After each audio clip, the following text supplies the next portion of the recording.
And following the appointment of 110 ministers under President Akufo-Addo's government, the Information Minister Mustafa Hamid has dismissed assertions that the lean government ensures effective governance. This number of ministers that the President has presented to Parliament brings his entire government to 110 ministers of state and deputies, who would assist him deliver on the very ambitious program of national transformation and development. The Akufo-Addo government has inherited a country whose economy is at its weakest. And therefore, he requires a strong army that will confront these challenges and resolve them in the rapid manner that we require in order to put our country back on the path of progress and development.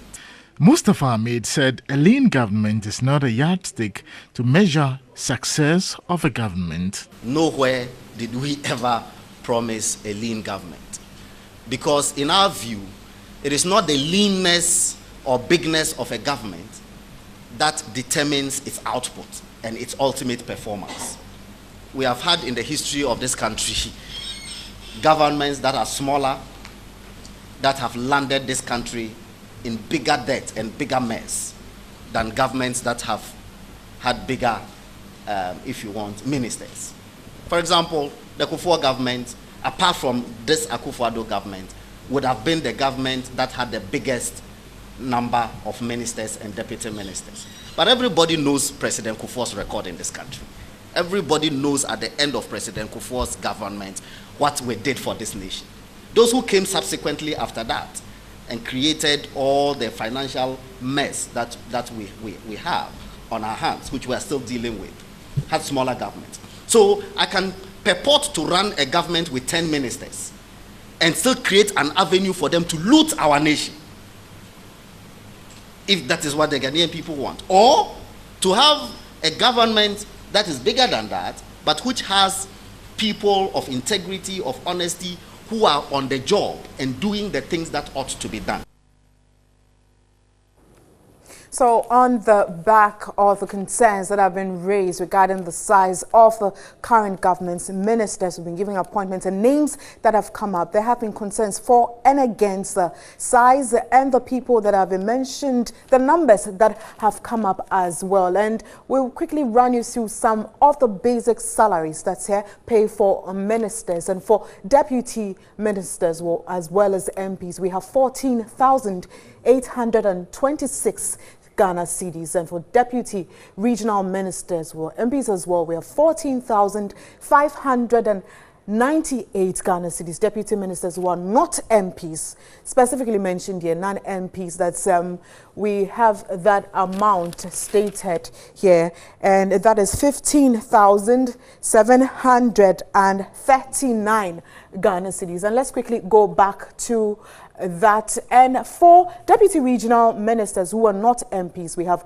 142,000, and 142 chairman, that's Council of State. We also added that for you to know, and 14,826. And move on shortly to some other statistics that we have for you here. That's for regional ministers, MPs, 15,967. Regional ministers who are not MPs, 15,100, and that's 15,511 Ghana cedis. And for you to know, these figures are without accommodation, those allowances that come with it. And you have it here: accommodation, security, travel outside Ghana, per diem, transportation, driver's salary, clothing allowance, because all these make up the salary of the MPs and ministers as well. And the figures I mentioned or stated right now does not include these, and we'll work on those arithmetics and the figures and put that together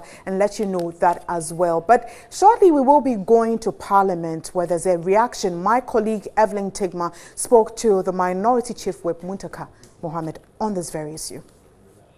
And I think maybe Steve Gibson's just thought, before Good afternoon, sir, and thanks for your time. Yeah, hello, good afternoon. Well, I mean, it's the largest we've had since the Fourth Republic. I'm sure that the history of Ghana, this is the largest government that we've had. I mean, I see the problems in 3 levels.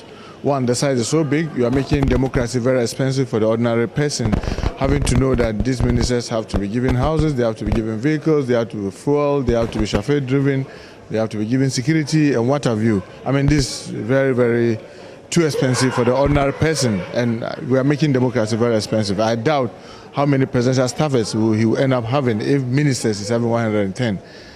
That is one leg. The second leg is that the more people you put together around one end, the likelihood of confusion. I mean, you put a ministry, you have a minister, you have the minister of state, you have 3 deputies.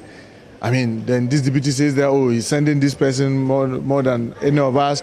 I mean, he doesn't like me. And rationally, I've been a minister before. People go there with 3 interests: the national interest, the party or the president interest, and then their personal interest. So the more people you put around the same place, the more the personal interest. And I doubt whether the president has really thought through it very well, because at the end of the day, I believe that we are likely to have more conflict at the various ministries with the number of deputy ministers and ministers.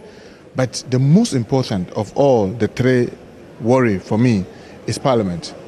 Now, I mean, you've taken ministers.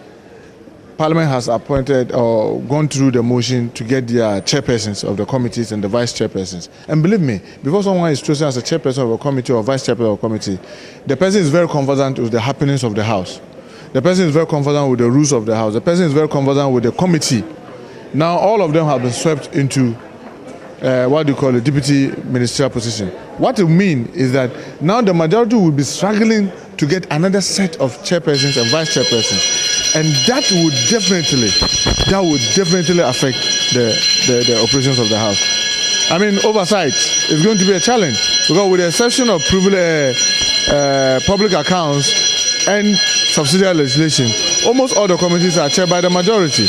We've not been able to change the standing orders of the House to make it so that percentage of the committees will also be chaired by minority. So what it will mean is that majority, the chairpersons are gone, some of the vice chairpersons are gone. Now they have to now be struggling to look within to get persons to chair this committee and vice chair the committee. What it will mean is that if they can't get people who are very conversant with those committees to chair, they must still chair it.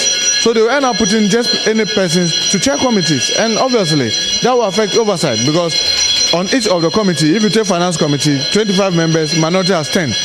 You take health committee, 20, minority has 7.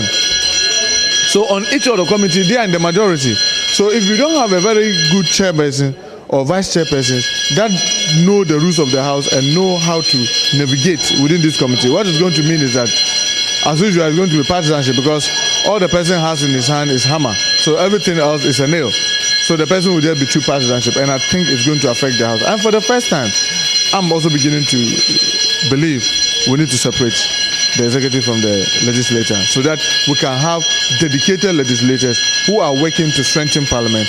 And I think Parliament will be much, much, much better. Yeah, it's a minority word, because these are members from the majority side, and so if they don't come to work, is that a case of the minority? Well, it's not about if they don't come to work. What will happen is that, like yesterday, when we were doing all the debates, how many of them were there? But the moment they realized that there was this threat of vote, people were being called, they were running in, they just come in, they don't even know what they are voting, and they'll vote. I mean, you can't fault them. I mean, when we're in the majority, we're doing the same. You just run in, you don't even know what the issue are, and you are voting. You will continue to have more of that, because many of them are ministers. And suddenly, people that are very conversant with the rules are going. I'm not in any way doubting those who are left. But the challenge is that majority are gone. So you are going to leave the House with members who will be struggling to cope. Because someone may be very good at rules. He's been on the rules committee for long. Now, because of vacancy, they say he should go and chair health committee. He's not very familiar with the issues. And he has to chair. Because